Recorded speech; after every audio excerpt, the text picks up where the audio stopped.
Hola a todos y todas, hoy les traigo un nuevo cuento. Este cuento se llama La Insignia, del gran escritor Julio Ramón Ribeiro. Es un cuento escrito en el año de 1952 acá en Lima. Bueno, yo ya traigo varios cuentos de Ribeiro y no me había dado cuenta que faltaba este, que era La Insignia, que es uno de los cuentos más representativos de él, así que he decidido traerlo al canal.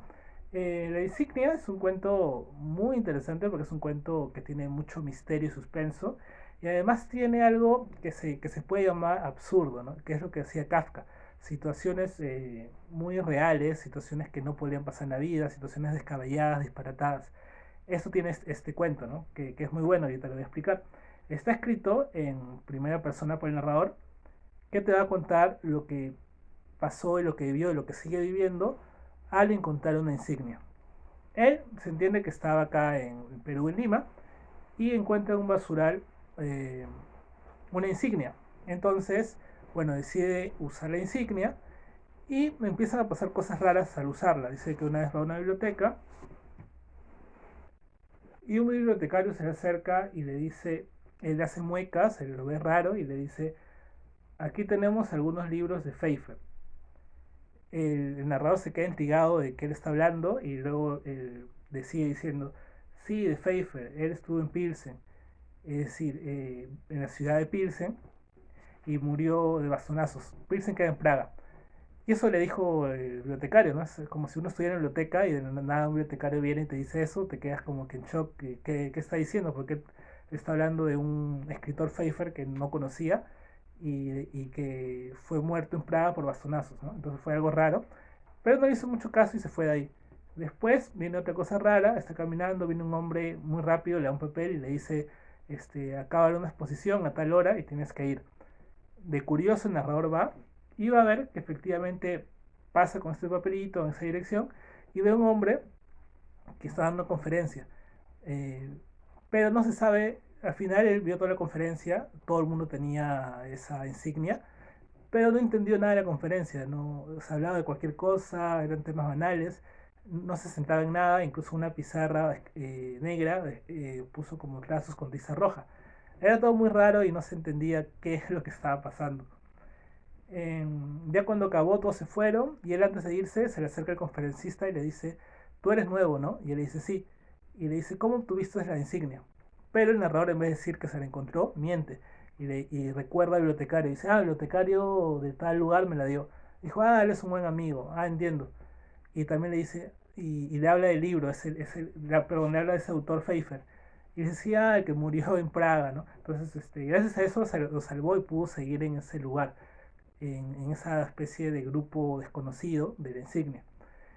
Y luego el conferencista le da una tarea, le dice, la próxima vez que vengas, tráeme una lista de todos los teléfonos que comiencen con el número 38. Y el narrador me parece curioso y lo hace, busca la lista. En esa página, en esa época había, en los libros estaban los teléfonos de todos, así que buscó y le dio. Y el conferencista le dijo, qué rápido, muy bien.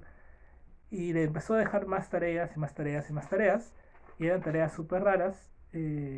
Por ejemplo, dice que tuvo que arrojar cáscaras de plátano en la puerta de algunas residencias, adestrar un mono, conseguir una docena de papagayos, es decir, esas cosas raras, mandar cartas que nunca vio, espiar a mujeres exóticas que generalmente desaparecían, eh, hacer un artículo de estrellas que nunca tampoco vio publicado.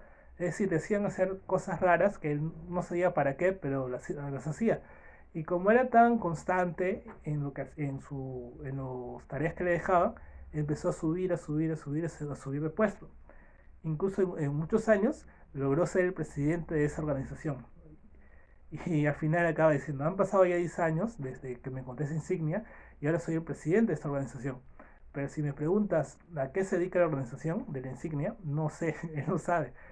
Simplemente hace las tareas, cuando le toca deja las tareas a los demás, cuando toca conferencias habla de cualquier cosa, hace esas rayas en la pizarra y nada más, pero dice que no tiene ni idea de lo que trata y simplemente cuando alguien le pregunta le dice, espera que el otro lo entienda, ¿no? O que infiera como él infirió de qué puede tratar, pero generalmente no sabe de qué trata y así acaba la historia. Es decir, pertenece a una organización e incluso llegó a ser presidente de esa organización, pero no tenía ni idea de lo que era, ¿no? Y así acaba la historia. Eh, ya si nos ponemos a pensar qué podía ser, bueno, lo que yo pienso es que primero hay la necesidad del ser humano de pertenecer a grupos. Eh, siempre hemos querido, todos pertenecemos a un grupo, siempre hemos querido pertenecer a un grupo. Hay grupos religiosos, hay grupos políticos y la gente es feliz ahí perteneciendo y tratando de subir también escalones. Siempre uno quiere subir escalones en el grupo que está y ser importante. Pero aquí lo raro es que perteneces a un grupo de que no sabes de qué va, pero el hecho de estar en un grupo hace que quieras seguir. Y en el caso de él, ganaba dinero haciendo esto. No sabía qué era el grupo ni nada, pero él ganaba mucho dinero, se volvió muy rico. Entonces es algo que pasaría en la vida real. Eh, Simplemente por tener dinero y pertenecer a un grupo, hacer cosas que no sabes para qué son. Y al final, si te das cuenta, algunos pueden decir que afortunado él, que se volvió rico haciendo algo que banal y que no sabe qué es, todo por una insignia, pero también vemos que absurda es su vida, porque se dedica a algo, hace algo de que no sabe qué es, ni ayuda en nada, porque no está ayudando a la sociedad, no está haciendo un mundo mejor, ni a la contaminación, ni a nada. Es decir, hace cosas raras como, como mencioné, atrapar papagayos, enseñar a un mono a hablar, entre otras cosas que hacía ahí, pero son cosas que no suman nada, no son importantes en la vida. Y todo por pertenecer a un grupo y por seguir subiendo escalones de una organización X que no se sabe qué es, y por dinero. Y como dije, pasa mucho esto, ¿no? Podemos verlo en grupos políticos, en grupos de sectas o religiosos o lo que sea, que se hacen grupos, la gente pertenece, la gente está ahí, no saben muchas veces de qué es, pero dan todo y, y suben de puestos y ganan dinero y nunca se sabe qué es lo que hacían, ¿no? Por eso mencioné que tiene mucho de Kafka en este cuento de que es no sabemos de qué hacía y nunca se va a saber, y hace cosas muy raras y eso es lo absurdo.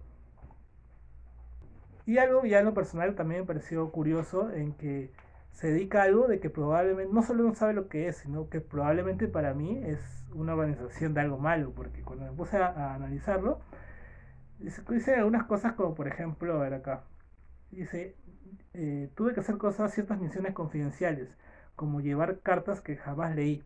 Es decir, llevaba cartas que no leía, pues podían ser cartas que contenieran algo malo. Y luego dice, lo peor dice, espiar a mujeres exóticas que generalmente desaparecían sin dejar rastro. Es decir, ¿quién estas mujeres? ¿Por qué las espiaba y por qué desaparecían? ¿No? Podía ser él que se está dedicando a algo malo.